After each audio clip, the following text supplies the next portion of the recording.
Hello, and welcome everyone to episode 20 of EDspresso Café, where we are hoping to help you perk up that daily grind with some group teaching strategies and inspirational ideas from our guest today, Jordy. Welcome. Hi, Lindsay. Thank you for having me. This is very exciting. Pleasure. Thanks for being here and for sharing what you're doing in your classroom. It's just always incredible to connect with passionate teachers like you. So thank you so much for being here. We have an audience live on YouTube and potentially some people watching this after the fact who might not yet have the privilege of knowing you. So I'd love for you to give us a quick little intro. Tell us about yourself. Tell us about your, your teaching career. Give us some context behind the face. Okay. So I have been teaching in a classroom for about 7 years. I haven't actually counted, so that might not be too accurate. But I am currently teaching grade 3 at Durban Girls College, and this is my second year in grade 3. But I have taught from grade 00 all the way to grade 3. So I've got quite a range of experience, which is so lovely. And yeah, I'm just absolutely love my job. That's me. That's what we like to hear, hey? Yeah, I think when I met you, I was just immediately so struck by your passion and just your kind of desire to rethink things and to look for different teaching approaches and to grow yourself as a teacher. And those are just such incredible qualities. And you taught me a lot about group teaching. I think when I was in the classroom, I did it, but I didn't do it with as much kind of intention as you do. Thanks for sharing your story on our stories page and for agreeing to chat and share a little bit more with those watching. Those of you that are watching, we can see your messages coming through in the comments. So if you have any questions for Jordy or for me for any reason, then you can pop them in the chat and we'll chat about it. But I want to kick us off this afternoon with kind of understanding why you took this group teaching approach. Like what does group teaching give you that maybe kind of traditional teaching doesn't? Like what made you need to even find a different way of doing things? So I think a lot of teachers can attest to this in the general South African classroom. We teach a very wide range of children. And as our schools and classrooms have become more and more inclusive, we need to be equipped to teach these children and to be able to reach them. So I initially struggled quite a bit with being able to reach every child in my class, the ones who struggle and are not receiving concepts at all, and the ones who actually need extension.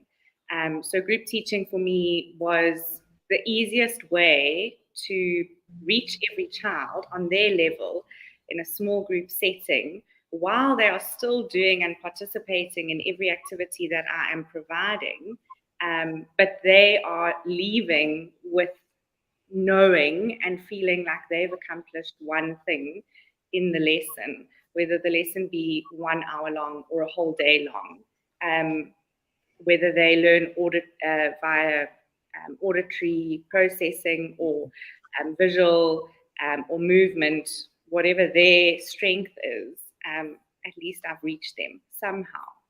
Amazing. So that's my biggest challenge. I think that was the easiest way to get my information across to I say the girls, because I teach girls now, to them, yeah. Amazing. Yeah, I think that is such a challenge for teachers. It's like, I mean, I remember in my own classroom also, it's like you've got different levels and you end up kind of just teaching to the middle. And then the ones that need more kind of reinforcement and support are left behind, and the ones that need extension are bored. And there's one of you and so many of them. It's a real challenge. So how did you find out about group teaching strategies, and like basically educate yourself on how to do this in your classroom? It took a while. I definitely didn't learn it overnight. I actually learned group teaching and group rotations from my mentor teacher when I first started teaching. She was in grade 3 and I was in, she was a grade 3 teacher and I taught grade 1. And she shared with me the process. And because it was such a new and foreign theory that I had never actually studied or thought about, I really struggled to implement it because it took a lot of planning, and I had to know what I was doing. But the more I taught, the more I realized that actually it was a necessity in my classroom. When I started teaching, I taught a lot more children in my classroom. And I know when I say I taught like 29 children, actually in South Africa, that's not a big class. No. But in that classroom, there were children who had all kinds of learning differences, and there were children who needed that extension because then they got bored, and bored children get naughty. We know that. They do. Yeah. And so my mentor taught me, and it started like a dripping tap. She just continued to ask me questions about it. And so I really had to go and research it and find out more about it and get a little bit more creative in my classroom as well, because I needed my group lessons to be fun as well. We know that children learn mostly by playing and doing things that are fun. When it's boring, they also switch off. So I had to be a bit more creative. And so I did a lot of reading and watching, a lot of Pinteresting as well. And but it was definitely a team effort. And I still am learning to this day about it. Things are changing, and my processes are changing, and I'm adapting because every week is a different week in a classroom. Yeah, we know this, dealing with children, and every year is a different year, really. So you have to change and adapt often. I love that you are honest and real about it being hard, particularly in the beginning. And I think it reminds me, I'm going to now misquote it, of a quote that says, all change is hard in the beginning, messy in the middle, and glorious at the end, or something like that. And I think I always think about kind of developing new teaching strategies as like getting fitter. Like the more you do certain things, the easier they become, and the quicker, it becomes to prep a lesson in that way, to kind of plan and think through things. So yeah, thanks for being real about it, because I think it's obviously much easier to just carry on doing things the way that we always have. But I think when you're kind of driven by the needs of your students, then it's really motivating to kind of push you to find new ways of doing things. So well done on leading the charge in that space, because not everyone is brave enough to do that, and on kind of investing in your own learning to help you do what you're doing and do it better. So awesome stuff. So I know that group teaching is a thing that you use and have used now for many, many years. And we chose to showcase one of your lessons, which is obviously just an example of one of the many things that you do on our stories page. For those of you watching, the link is in the chat, and we'll pop it up on the screen now so that you can kind of follow along. If you teach any age, but particularly foundation phase, I'd really encourage you to go ahead and take a deeper look at what Jordy is doing and how she's teaching. But this phonics lesson, I think, was such a refreshing thing for me to have a look at, because I think a lot of times people feel like phonics is just something that you have to just do by good old kind of parrot fashion learning and like drill and practice and that kind of thing.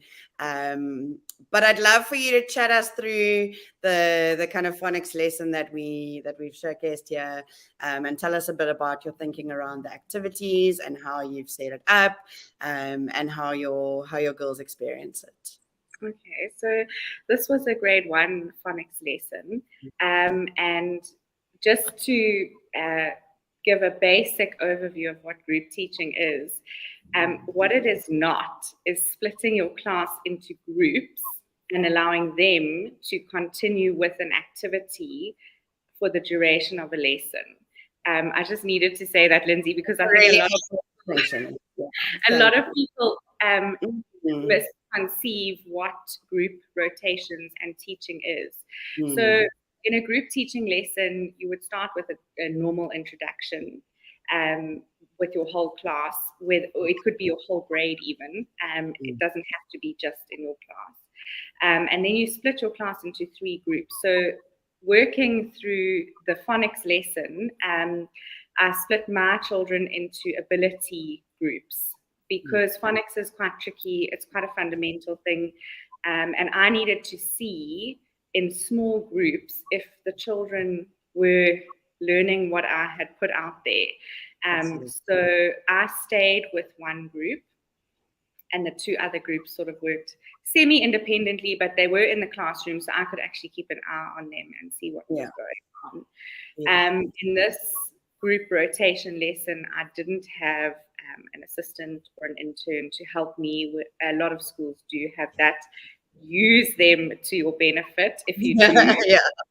They are. A lot of schools don't, so the majority of schools don't. And so the way you structure your lesson will depend on the amount of help you have as well in your classroom. For this one, I didn't have any help.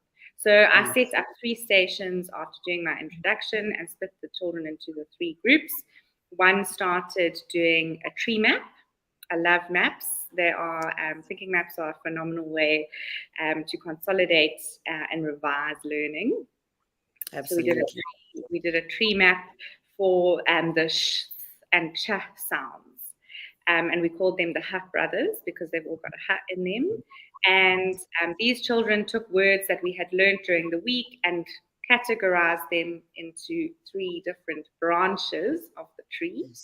And they did this in a group. And small group work is phenomenal for discussion, collaboration, broadening your thinking, broadening their thinking, listening skills. A lot of people think communicating is talking, but it's actually not all about talking. It's mostly about listening. And then the second group we had was a circle map, which we did the long A sound. So we had this group was doing this group did a circle map by themselves. Sorry, I'm in my classroom, so everybody's in and out. No need to apologize. So we had a lot of long A words on the board, and these children put their long A words onto a circle map again, collaborating, working together, and then coding the A in the words. For example, you can see the words there are train, trail, main, snail, male, coding, and then they drew a little picture. It was just fun. So these 2 groups worked independently. The third group was on the carpet with me, and we were building words using letter tiles. And so I facilitated this group on the carpet, and depending on the ability group that rotated through, either I made the words simpler or more complicated, because if the group of children were a little bit stronger, I could extend them, like add ing to the word, and what would it do to the word. But for the weak children, we're just going to build rat, and I wanted to just see if they could break the word up into those proteins. So every 20 minutes, I rotated the groups, and everybody got to do each activity. They may not have liked all the activities, and they may have finished all the activities, but all of them at least completed one and picked up one concept that we were learning in that day. And the whole lesson was based on phonics. So you can't, in a group rotation setting, you don't want to have one reading group, one maths group, and one RT. That's not a group rotation. You keep it all consolidated on one concept, because then the children feel comfortable moving between the groups. Love so that was the phonics lesson, and then we wrapped up all together on the carpet in a short just consolidation of, did you have fun? Was it exciting? What did you learn? So that I could see their recall and reflection. I think reflection is quite an important part as well. I was just about to say, because I think, often we don't get the insight into their experience of learning. And it's something that we don't make enough time for. And I love the fact that you've chosen to, differentiate by incorporating that as well, like that I think the element of reflection makes your classroom more inclusive. Absolutely. In addition to the fact that you are, reaching them at different levels. And I love your thinking around the design of what you did on the mat, and that it doesn't have to be identical, because you're the teacher and you're the expert, so you actually can pitch activities at the level, and that other children don't feel excluded because they don't know that they're not doing exactly the same thing. And honestly, every child learns differently. I mean, there are no two children that learn in the same way. And I think it's our duty as educators to facilitate the learning in their strongest way. We shouldn't be doing it how we were taught at school.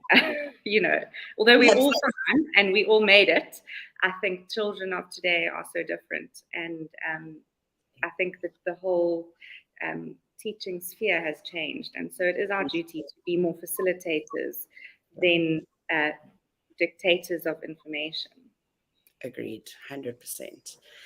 So, as a former high school teacher, and we may have some viewers who are not foundation phase teachers. I know that the foundation phase teachers, you do the thing and you sit on the mat.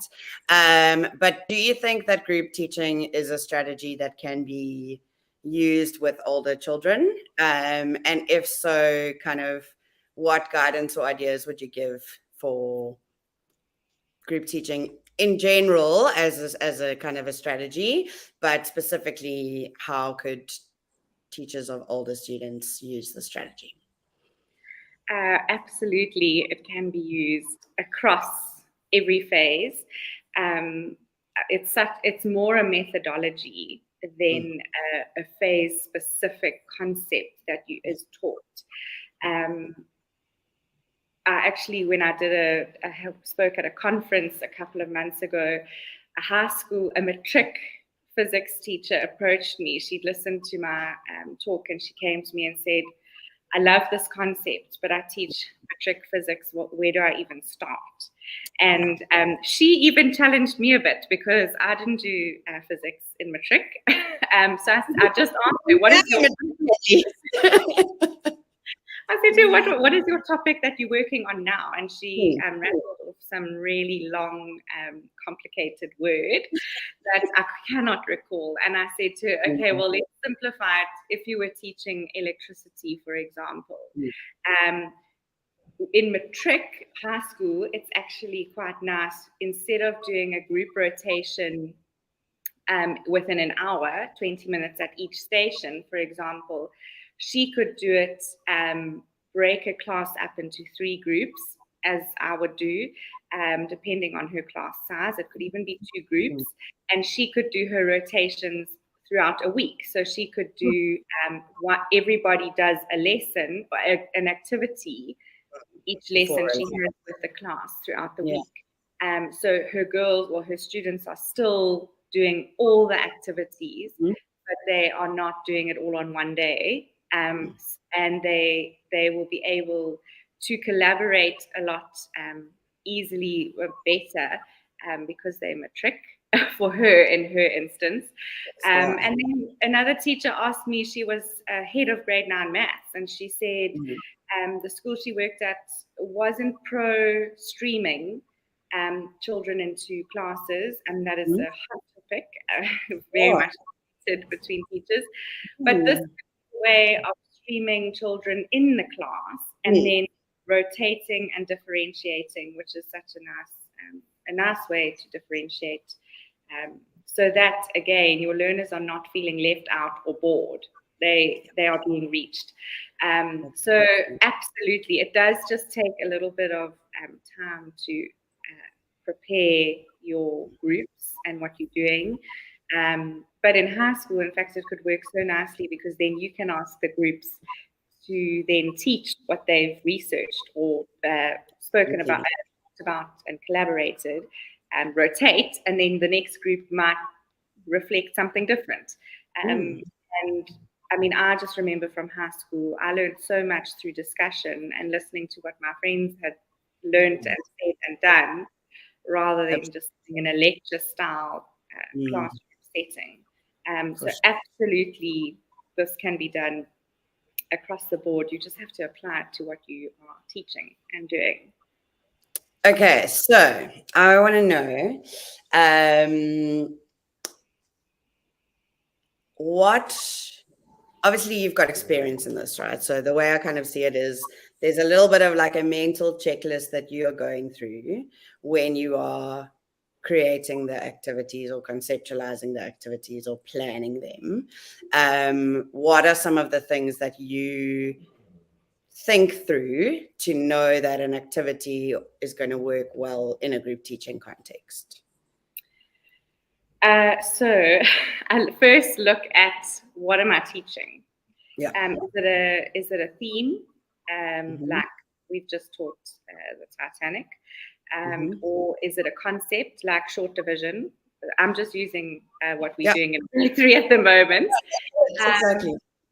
How big is my class? Who is in my class? Because that's going to determine the kind of groups I set up. Is it going to be mixed ability groups where they can actually learn from each other, and a couple of the girls can lead the others, or do I need to split them into their abilities? I make sure that one of the activities that I do out of the 3, I really like 3 activities, because I can do one full on, one can just get on, and one has to be a fun activity. So it's either a game, a board game, we do, and those, or a pair, in a group. If there are 5 girls in a group, then they get into smaller groups, and it's cue cards, discussions, or iPad work. We have iPads, so I let them do that. But that's not always the standard. I actually prefer board games, because a lot of young children don't know how to play board games, and that communication and collaboration together is so vital for learning. And the thinking aspect of it, like I'm just thinking of the 4 C's that everyone goes, we need creativity and like collaboration and communication.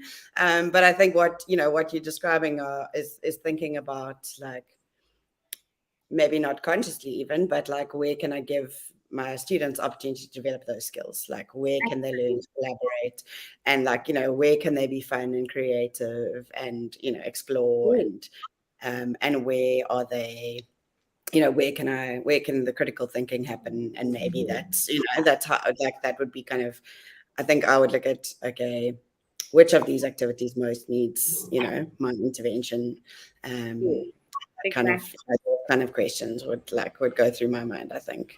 But that's really helpful. And I think even just like start with 3, like that's manageable. You can, and where one is kind of self-managing, then you can keep half an eye on one, and then have your full attention on the other, and obviously structuring them so that you can check once that group has kind of done the one that required the middle level of supervision or intervention that you can then, kind of pick it up after that. That makes a lot of sense. So yeah, thank you. Pleasure. Is there, as we close off today, is there any final advice that you would like to give to teachers who are willing to give this a go as a different way to reach all of their students? I think don't be scared of doing something different. It is intimidating. Like I said at the beginning, I was, and it took me a long time to get to terms with how things move, because there are moving parts to the lesson. It's not a traditional sit in your classroom and receive the information lesson. But just start. You can't actually get it wrong, because the children in your class don't know any different. I started, and each class is going to take time to get used to the process as well. So every year, if you start a year with a new class, they'll take a couple of months to settle in. But right now, I mean, when I hear my girls say how they absolutely love it, when are they doing it again? That means more than anything, because they feel so happy and comfortable in it. And just, make it fun, because we know children learn by having fun. So don't put pressure on yourself to have these elaborate lesson plans. It doesn't have to be that. It can be simple, straightforward, something that you can come to terms with first and then build on that. Fantastic. And I love, just to loop back to what we were saying earlier about, us as teachers growing and onboarding a new strategy and kind of developing a fitness for it. I think it's the same for our students, that they are also so used to the sit and get kind of model of education that it does take time for them to adjust as well. And I think that's a great encouragement to us to just kind of, like you said, now they're in it to win it, and they're loving it, and they're like, when are we doing this again? And I think, to kind of push through that initial awkwardness and that messy middle of change Definitely. Yes, to get to the beautiful at the end. So yeah, that's super. Thank you so much for your time. It was fabulous chatting to you. And I'm very much looking forward to the possibility of a little course on group teaching that we can add to our Purple ZA collection very soon, because I think what you've shared is just so valuable. And I'm sure that there will be lots more for us to explore in this space. I just want to encourage everyone who's watching, if you want to connect with Jordy, if you go to our website and have a look at the stories page, then my dog thinks it's time for walkies. If you want to go have a look there, you'll see a contact button under her beautiful picture, and get hold of her, because I'm sure she'd love to collaborate, and we are just so passionate about connecting passionate teachers from across South Africa. So thank you so much for tuning in. Thank you for being with us, Jordy. And I want to encourage everyone to keep on pushing the boundaries and rethinking, because although it might be messy in the middle, it's worth it at the end. Amazing. Cheers. Thank you.